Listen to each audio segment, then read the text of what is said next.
brought to you by Candid. Redness, irritation, sweat rash और fungal infection जैसे चार skin problems का एक एक्सपर्ट सॉल्यूशन। अब रहो अनस्टॉपेबल कैंडिड डस्टिंग पाउडर के साथ, डॉक्टर्स का सुझाया नंबर 1 ब्रांड। यूनिवर्सिटी, ये शब्द सुनकर आपके जेहन में क्या आता है? बच्चे, टीचर और क्लास, कभी कभार पढ़ाई भी। यही आप चाहे जितने क्रिएटिव हो, यूनिवर्सिटी सुनकर आपके दिमाग में जेल शब्द नहीं आएगा। लेकिन इसी दुनिया में एक ऐसी जगह है जहां वो सारे लोग कैद हैं जिन्हें कायदे से किसी यूनिवर्सिटी में होना चाहिए था। भारत से लगभग 3000 किलोमीटर दूर ईरान में एविन नाम की जगह है। यह है एक जेल, लेकिन छात्रों और बुद्धिजीवियों की बड़ी तादाद को यहाँ कैद करने की वजह से अब इसका नाम एविन यूनिवर्सिटी पड़ गया है। ये जेल कैदियों के टॉर्चर के लिए कुख्यात है। पर आज इसकी चर्चा क्यों? क्योंकि इसी जेल से ईरान ने अमेरिका के 5 नागरिक रिहा किए हैं और ये नागरिक सही सलामत वतन वापस भी पहुंच चुके हैं। बदले में ईरान को क्या मिला?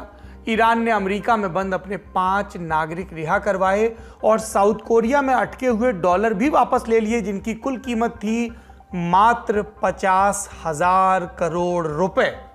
इस डील के बाद फिर यह बात चल पड़ी है कि क्या एक दूसरे के कट्टर दुश्मन समझे जाने वाले ईरान और अमेरिका दोस्ती की राह पर हैं। तो आज के शो में हम जानेंगे ईरान अमेरिका के बीच कैदियों की अदला बदली की पूरी कहानी क्या है। एक्सपर्ट से समझेंगे कि ये डील असल में किसके लिए फायदेमंद साबित हुई, और साथ में ये भी कि क्या एक दूसरे के कट्टर दुश्मन अब सामान्य रिश्तों की तरफ बढ़ रहे हैं। नमस्कार, सौरभ द्विवेदी नाम है हमारा और ये है लल्लन टॉप का अंतर्राष्ट्रीय खबरों का रोजाना का कार्यक्रम दुनियादारी। आज बात होगी अमेरिका और ईरान के बीच हुए प्रिजनर स्वैप, कैदियों की अदला बदली की। लेकिन सबसे पहले दोनों देशों के रिश्तों के इतिहास पर एक नजर। ईरान और अमेरिका के बीच साल 1980 से कोई औपचारिक राजनयिक संबंध नहीं है। पाकिस्तान अमेरिका में ईरान के प्रोटेक्टिंग पावर के तौर पर काम करता है और स्विट्जरलैंड ईरान में अमेरिका के प्रोटेक्टिंग पावर की तरह काम करता है। प्रोटेक्टिंग पावर से मुराद ये कि जब दो देशों के बीच कोई डिप्लोमेटिक संबंध ना हो तो तीसरे देश के जरिए दोनों देशों की बातचीत होती रहे। पर क्या हमेशा से अमेरिका और ईरान की दुश्मनी इस तरह से कट्टर रही है? जवाब है नहीं। मोहम्मद रजा पहलवी के दौर में अमेरिका ईरान का पक्का दोस्त होता था। वो न केवल डिप्लोमेटिक तौर पर अमेरिका को सपोर्ट करता था, बल्कि दोनों देश बड़े पैमाने पर कारोबार भी करते थे। साल 1960 में जब ओपेक बना, अब ये ओपेक क्या है इसकी एक न्यूज़ रूम स्टोरी बना देता हूँ। हमारे दुनियादारी के असिस्टेंट प्रोड्यूसर हैं जिनका नाम है साजिद। साजिद रहने वाले हैं मध्य प्रदेश के मंडला के। साजिद की माताजी दुनिया की उन तमाम माओं की तरह हैं जो अपने बच्चों से बेहतरह प्यार करती हैं, और साजिद भी अपनी अम्मा से खूब प्यार करते हैं। पर सवाल ये है कि क्या साजिद की अम्मा अगर वो पहली दफ़ा ओपेक शब्द सुन रही होंगी तो इसका फुल फॉर्म समझ पाएंगी? जवाब है नहीं। ये जवाब साजिद की तरफ से दिया गया जब हमारी तरफ से सवाल पूछा गया। तो किस्सा कहता है ये कि जब भी कोई पारिभाषिक शब्द आए तो साजिद की अम्मा हो या आप हो या लल्लन टॉप परिवार का कोई भी व्यक्ति हो, उन्हें फुल फॉर्म बताया जाए। फुल फॉर्म क्या है? Organisation of petroleum exporting countries, OPEC इसका शॉर्ट फॉर्म है। तेल का निर्यात करने वाले देशों का समूह जो 1960 में बनाया गया था ताकि पॉलिसी के लेवल पर एक रूपता रहे। ये नहीं कि कोई अपनी ढफली बजा रहा है और कोई अपना राग बजा रहा है। ओपेक के दौर में ईरान का तेल के बाजार में दबदबा बढ़ गया था और इसी के चलते अमेरिका उसका और अच्छा दोस्त हो गया था। याद रखिए, जहां तेल है वहां अमेरिका है। तो फिर ये दोस्ती दुश्मनी में कैसे बदल गई? इसकी 3 बड़ी वजहें थी। पहली, ईरान की इस्लामिक क्रांति जो साल 1979 में आयतुल्लाह रूहुल्लाह खुमैनी के नेतृत्व में हुई। खुमैनी 14 साल के निर्वासन के बाद ईरान वापस लौटा था। उसने ईरान के शाह मोहम्मद रजा पहलवी का तख्ता पलट किया था और इस्लामिक गणराज्य की स्थापना की थी और खुद बन गया ईरान का सुप्रीम लीडर। उन्होंने एंटी वेस्ट और एंटी अमेरिका नैरेटिव चलाना शुरू किया। ईरान की जनता को बताया कि कैसे अमेरिकी दोस्ती के नाम पर हमारी पीठ में छुरा घोंपा गया। उसने हमारे तेल का फायदा उठाया। खुमैनी के आने के बाद रजा पहलवी ईरान छोड़कर चले गए। इजिप्ट, मोरक्को, बहामास होते हुए अमेरिका पहुंचे और 1979 के आखिरी में जब ईरान के कुछ कट्टरपंथी स्टूडेंट्स ने तेहरान में अमेरिकी दूतावास पर धावा बोला और 52 अमेरिकियों को बंदी बनाया, तब रायता पूरी तरह से फैल गया। इन बंदियों में कौन था? अमेरिकी डिप्लोमेट्स थे। हमलावर छात्रों ने अमेरिका से मांग रखी शाह को प्रत्यर्पित कर वापस ईरान भेजा जाए। इस घटना के बाद अमेरिका ने ईरान से रिश्ते तोड़ लिए। शाह ईरान वापस नहीं आए, लेकिन इन अमेरिकियों को 444 दिन बाद रिहा किया गया। ये पहली वजह है खराब रिश्तों की। दूसरी वजह हिजबुल्लाह का बढ़ता हुआ वर्चस्व। जब खुमैनी सुप्रीम लीडर बने तो उन्होंने दो काम किए। एक, इस्लामिक क्रांति को बचाए रखने के लिए इस्लामिक रिवोल्यूशनरी गार्ड कॉर्प्स बनाया, और दूसरा, रिवोल्यूशन एक्सपोर्ट की बात कही, यानी इस्लामिक क्रांति अब दूसरे देशों में भी आएगी, ईरान से उसका निर्यात किया जाएगा। ईरान पर आरोप लगते हैं कि इसके लिए उसने हिजबुल्लाह नाम का संगठन बनाया जो देश के बाहर की गतिविधियों में ईरान का साथ देता रहे। हिजबुल्लाह ने अमेरिका और इजराइल की नाक में दम कर रखा था। वो उनके नागरिकों को बंदी बनाता था।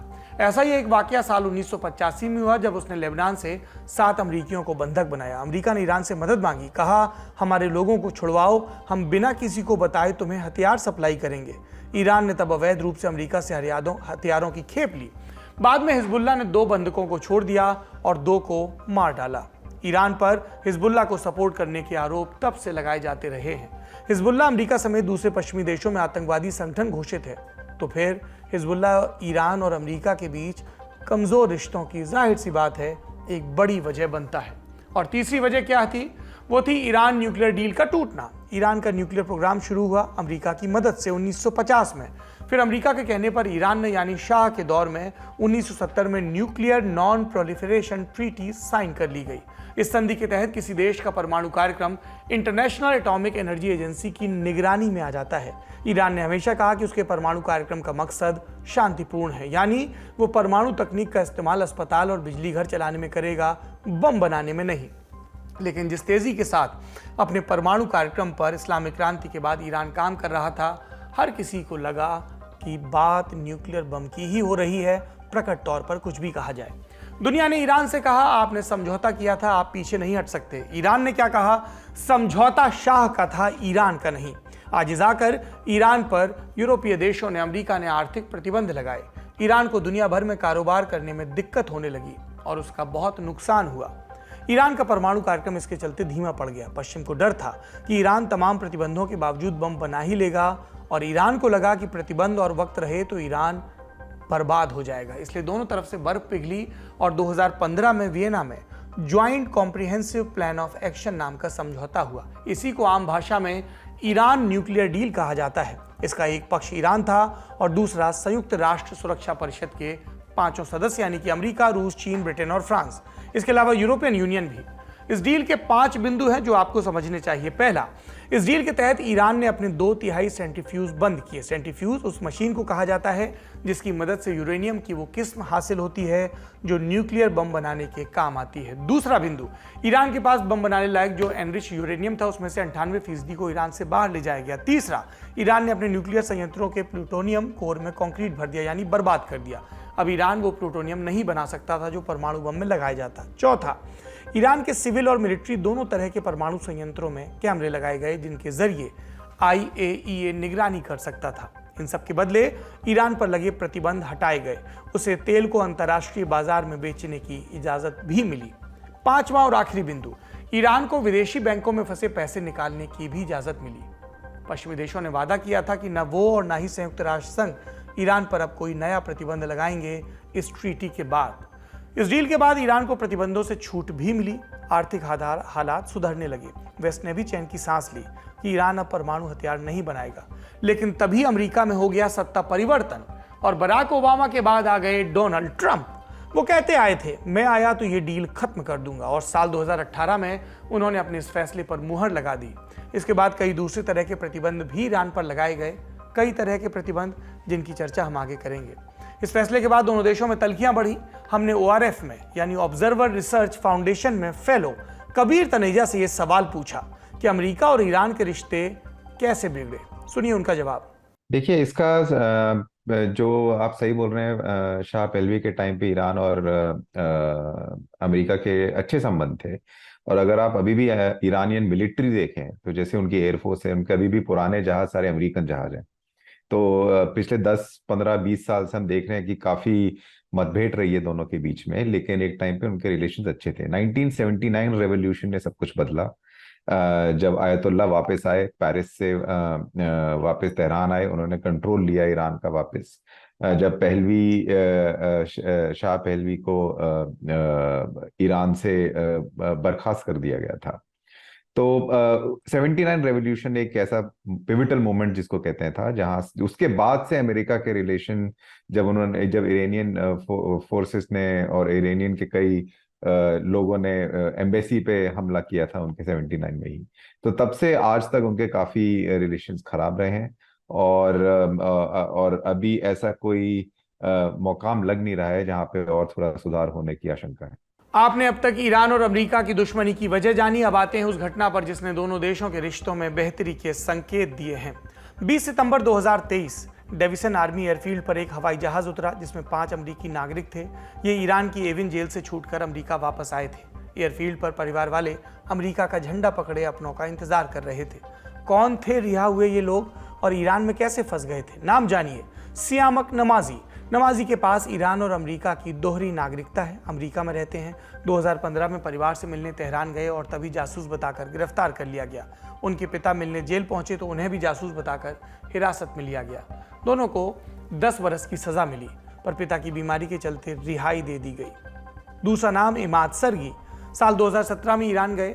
2018 में सरवन होल्डिंग नाम की एक निवेश कंपनी के साथ काम कर रहे थे। इसी दौरान उनकी गिरफ्तारी हुई। 8 महीने बाद बेल मिली, पर ट्रैवल पर बैन। 2020 में ईरान की रिवोल्यूशनरी कोर्ट ने उन्हें फिर तलब किया। केस चला और 2021 में 10 बरस की सजा सुनाई गई। आरोप वही पुराना, जासूसी का। तीसरा नाम मुराद तहबाज। पेशे से पर्यावरणविद, उम्र 67 साल, नागरिकता ब्रिटेन की। 2018 में ईरान घूमने गए, गिरफ्तार हुए। जासूसी का मुकदमा यहां भी, और यहां भी 10 बरस की सजा। ईरान की जेल से छूटने वाले 2 और लोग कौन हैं, उनकी पहचान अभी जाहिर नहीं की गई है, पर मीडिया रिपोर्ट्स के मुताबिक एक पेशे से वैज्ञानिक और दूसरे बिजनेसमैन हैं। अमेरिका ने जिन ईरानियों को रिहा किया है वो कौन है, ये भी जान लीजिए। पहला नाम है मेहरदाद मोइन अंसारी का, दूसरा कामबिज अत्तार काशानी, तीसरा रेजा सरहंगपुर कफरानी, चौथा अमीन हसनजादे और पांचवा कावे अफरासियाबी। ईरान के विदेश मंत्रालय के मुताबिक इन 5 रिहा हुए लोगों में 2 ईरान लौटेंगे, 2 ने अमेरिका में ही रुकने का फैसला किया और 5वां शख्स जाएगा तीसरे मुल्क जहां परिवार रहता है। ईरान और अमेरिका ने कैदियों की अदला बदली के साथ एक और काम किया। ईरान ने साउथ कोरिया में फंसे पैसों में से $6 बिलियन मांगे, लगभग 50,000 करोड़ रुपए। और अब ये पैसा अटका कैसे, ये जान लीजिए। दरअसल 2019 में डोनाल्ड ट्रंप की सरकार ने ईरान पर नए सिरे से प्रतिबंध लगाए थे। उस वक्त साउथ कोरिया पर ईरान का हजारों करोड़ का बकाया था। अमेरिका के प्रतिबंध के बाद साउथ कोरिया ने पैसा फ्रीज कर दिया। ईरान अमेरिकी नागरिकों को इसी कीमत पर छोड़ने को राजी हुआ कि इस रकम का एक हिस्सा डी फ्रीज किया जाए, यानी वापस ईरान के खाते में पैसा आए और ईरान उसका इस्तेमाल कर पाए। हालिया डील के तहत पैसे को पहले यूरो में कन्वर्ट करके कतर भेजा जाना था। ये काम हो चुका है और अब रकम ईरान को ट्रांसफर की जाएगी। अमेरिका ने कहा ईरान को मिलने वाले पैसे पर निगरानी रखी जाएगी कि इस्तेमाल सिर्फ दवा और खाने का सामान खरीदने में किया जाए। और इस पर ईरान का जवाब आया, हमारे पैसे की कोई निगरानी नहीं होगी, हमारा पैसा जैसे चाहें इस्तेमाल करें। अब इस मोड़ पर आकर हम फिर से एक्सपर्ट के पास पहुंचे और पूछा कि यह पैसा कतर के रूट से होकर क्यों आ रहा है और कतर ने इस डील में मध्यस्थता क्यों की। देखिए, मेरे ख्याल से कतर की भी इसमें एक फॉरेन पॉलिसी एम जिसको कहते हैं वो है। कतर एक ऐसा देश अपने आप को बीच में प्रेजेंट कर रहा है जहां पे पीस डील्स उनके थ्रू हो सकें। उनकी ईरान के साथ क्या ठीक ठाक रिलेशन है, बहुत अच्छे भी नहीं लेकिन ठीक ठाक रिलेशन है, और उसका फायदा उठा रहे हैं। जैसे आपने पहले तालिबान के साथ भी कतर में ही अमेरिका बात कर रहा था, और अब ये वाली जो ईरान के साथ जो हॉस्टेज की जो डील हुई है वो भी कतर ने कराई है। तो कतर एक ऐसा देश अपने आप को प्रेजेंट कर रहा है कि जो अमेरिका को ये भी कह रहा है कि देखिए हमारी भी जियोपॉलिटिकल रीच बहुत है, हम आपके साथ और काम कर सकते हैं, हम आपके साथ पीस बिल्डिंग में काम कर सकते हैं। और ये कतर का भी के लिए भी उनका ओहदा बढ़ाने के लिए, जियोपॉलिटिकल ओहदा बढ़ाने के लिए गल्फ में काफी बड़ी चीज है। वो कतर अपने आप को सऊदी और यूएई जो मेजर पावर्स हैं गल्फ की, उनके साथ इक्वल तरीके से देखना चाहता है। तो ये वाली जो डील्स हैं, जैसे चाहे तालिबान के साथ हो चाहे ये वाली हो, ये कतर को काफी एजेंसी देती है वॉशिंगटन में, अमेरिका में। तो उनके लिए जो उनकी खुद की फॉरेन पॉलिसी है, जो उनके फॉरेन पॉलिसी एम्स है, उनको काफी बढ़ावा मिला है इससे। न्यूयॉर्क टाइम्स की रिपोर्ट के मुताबिक इस डील पर पिछले 2 बरस से बातचीत चल रही थी। कतर के अलावा ओमान और स्विट्जरलैंड ने भी मध्यस्थता की थी और तब जाकर बात बनी। हमने एक्सपर्ट से यह भी जाना कि इस डील में असल फायदा किसको है। देखिए, ये डील एक ऐसी चीज है जो अमेरिका के जो डेमोक्रेटिक पार्टी है, जो प्रेसिडेंट जो बाइडेन की जो संस्था है और उनकी जो गवर्नमेंट है, वो ऐसे देख रहे हैं कि हमने बेसिकली अपने जो लोग फंसे हुए थे वहां उनको छुड़ाया ना। अब जो उनके जो समर्थक में नहीं है, अमेरिका में काफी रिपब्लिकन पार्टियां हैं, डेमोक्रेट पार्टी के अंदर भी कई लोग इससे खुश नहीं है कि ऐसी एक डील करी गई ईरान के साथ। लेकिन इसमें ये भी कहा जा रहा है जैसे उनकी तरफ से कि डायरेक्टली $6 बिलियन या 50,000 करोड़ ईरान को नहीं मिले। ये वो पैसा है जो ईरान को ड्यू है। तो मतलब ईरान ने जो तेल बेचा और उसका जो उनको पैसा मिलना था वो अटक गया था, जैसा आपने कहा कि सैंक्शंस की वजह से। तो ये बस अनफ्रीज किया जा रहा है कि वो पैसा जो ईरान का भेजा जाना था ऑयल पेमेंट्स के लिए, वो उनको वापस दिया जा रहा है। और ये कोई नई बात नहीं है, ये भारत के साथ भी हो चुका है।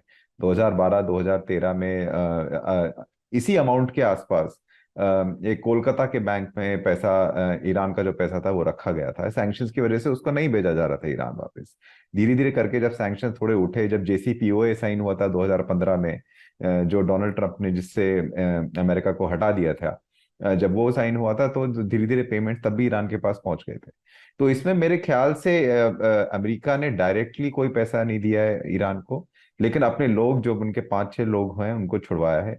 और आपको ये भी याद रखना पड़ेगा कि अमेरिका के इलेक्शन आ रहे हैं अगले साल। तो एक ऐसी चीज है बाइडेन ने जो की है कि वो अपनी इसको विक्ट्री दिखा सकते हैं कि हमने अपने लोगों को छुड़वाया, लेकिन और पैसा भी वो दिया ईरान को जो उनका ड्यू था। मतलब अमेरिकन टैक्स पेयर मनी नहीं दिया गया है।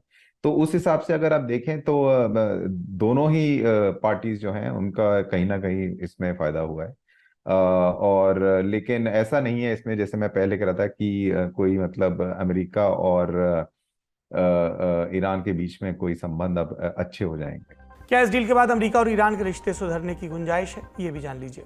मेरे ख्याल से नहीं, मेरे ख्याल से ऐसा कुछ नहीं होगा। मेरे ख्याल से ये डील बस जो ये डील थी उस वहीं पे रह जाएगी कि एक तरफ से हॉस्टेजेस निकाले गए और जो ईरान का पैसा फंसा हुआ था वो उनको दिया गया in exchange of those hostages.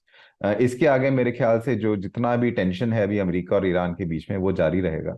मेरे ख्याल से इससे कोई फर्क नहीं पड़ेगा कि ये तेहरान कैसे देखता है वॉशिंगटन को या वॉशिंगटन कैसे देखता है तेहरान को। अभी आपने देखा इरानियन प्रेसिडेंट राइसी भी अमेरिका में है यूनाइटेड नेशन जनरल असेंबली के लिए, और उनको अमेरिका ने आने दिया UNGA तक। उसके ऊपर भी बाइडेन एडमिनिस्ट्रेशन को काफी पुशबैक मिला। मतलब काफी लोग उससे सहमत नहीं थे कि प्रेसिडेंट राइसी को आने देना चाहिए था। प्रेसिडेंट राइसी 1-2 स्पीचेस भी दे रहे हैं, उसको लेके भी काफी विवाद रहा है। कई थिंक टैंक्स में वहां पे वो बोलना चाह रहे हैं, लेकिन काफी पुशबैक आ रहा है कि इनको नहीं बोलना चाहिए। तो डेमोक्रेट्स ने, वही मैं कह रहा था, जो बाइडेन के जो पार्टी है उसके अंदर भी मतभेद है इसको लेके।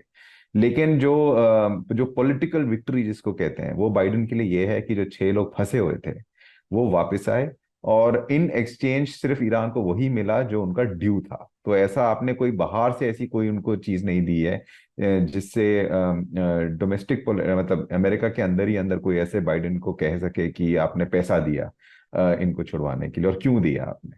ऑल्दो जो रिपब्लिकन पार्टी वाले हैं वो ऐसा बोल रहे हैं बाइडेन को, लेकिन जो अल्टीमेटली जो 50,000 करोड़ दिया गया वो ईरान का वो वाला पैसा है जो उनको ऑयल के लिए मिलना चाहिए।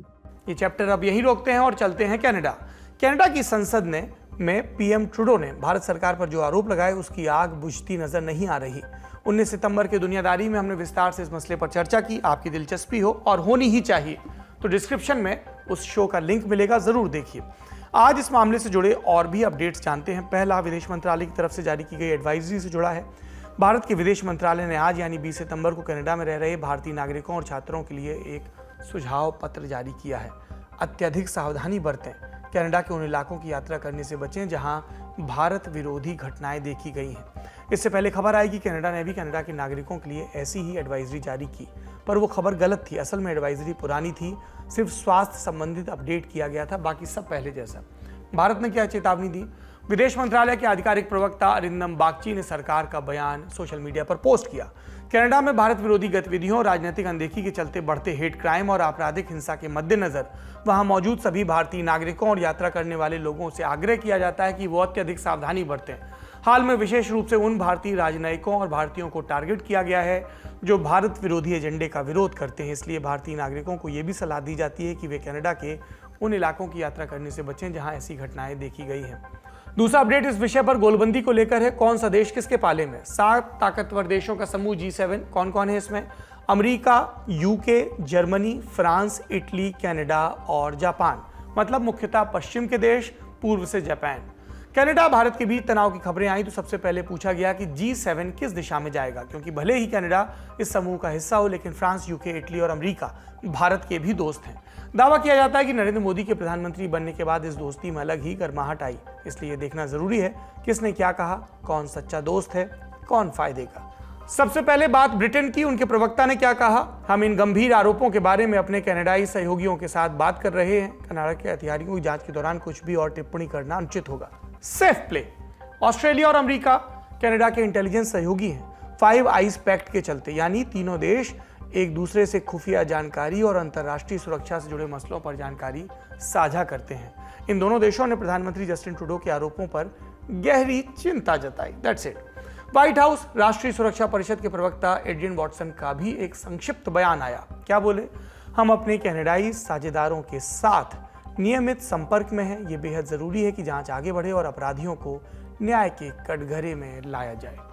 ऑस्ट्रेलिया के प्रधानमंत्री एंथनी अल्बनीज का बयान भी आया कि उनकी प्रधानमंत्री ट्रूडो से चर्चा हुई, पर वो इन चर्चाओं को गोपनीय रखना चाहते हैं। उससे पहले विदेश मंत्री ऑस्ट्रेलिया की पेनी वोंग, उन्होंने न्यूयॉर्क में एक प्रेस कॉन्फ्रेंस में इस मसले पर बयान दिया कि संवेदनशील रिपोर्ट है। मुझे पता है कि जांच अभी चल रही है। सहयोगियों के साथ पूरे घटनाक्रम पर बारीक नजर रखे हैं और ऐसा करना जारी रखेंगे। फ्रांस और इटली का अभी तक कोई बयान नहीं आया है। जापान की तरफ से भी कोई प्रतिक्रिया नहीं है। अब आगे की बात एक विदेशी संवाददाता के हवाले से आपको बताते हैं कि चल क्या रहा है। ये संवाददाता BBC के लिए काम करते हैं। नाम क्या है? James Lendl. लिखते हैं, अमेरिका और बाकी पश्चिमी ताकतें कभी नहीं चाहेंगी कि वो किसी भी विवाद के चलते भारत से रिश्ते खराब करें। फिलहाल कनाडा के सहयोगी वफादार हैं पर सतर्क हैं। पश्चिम की पूरी कोशिश इस राजनयिक विवाद का असर बाकी अंतर्राष्ट्रीय रिश्तों पर ना पड़े। इसलिए पश्चिम इंतजार कर रहा है, देख रहा है जांच में क्या निकलता है। पुख्ता सबूत मिलते हैं तब मामला फंसेगा, क्योंकि अतीत में पश्चिमी देशों ने रूस, ईरान या सऊदी अरब जैसे देशों द्वारा की गई सीमा के पार की कथित गैरकानूनी हत्याओं की निंदा की और वो नहीं चाहेंगे भारत इस सूची में शामिल हो। हर कोई अपनी अपनी घरेलू पॉलिटिक्स के हिसाब से बयान दे रहा है। आज की दुनिया की कूटनीति यही है। जाते जाते मकबूल शायर अकबर इलाहाबादी का शेर सुनिए और फिर विदा लेता हूं। कौम के गम में डिनर खाते हैं हुक्काम के साथ, रंज लीडर को बहुत है मगर आराम के साथ। शुभ रात्रि।